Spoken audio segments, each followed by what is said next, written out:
Hi guys, it's Brooke with WTI. I'm coming to you today from my in-laws' house. We live about an hour and a half away, so when we come to visit, we usually stay overnight. But with a baby, it makes things difficult when he's not used to being in a different place. So I wanted to get a sound machine that was good for travel, nice and compact, good quality, but also didn't break the bank. I found this Yogasleep Nod white noise machine, and I love it so much. I might get one for home. One of my favorite parts is the nice soft nightlight that it has, but also the fact that you can shut it off if you want the room to be dark. Our favorite is the rain sound. It's just so nice and calming.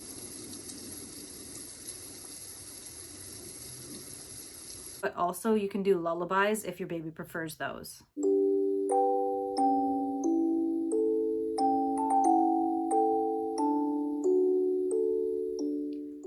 You can leave it on continuous play, or you can choose one of these settings, 45 minutes, 90 minutes, or 8 hours if you'd like it to shut off instead of continuous play.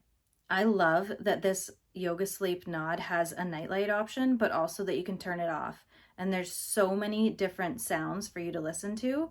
It's great for at home or travel, but that's just my point of view.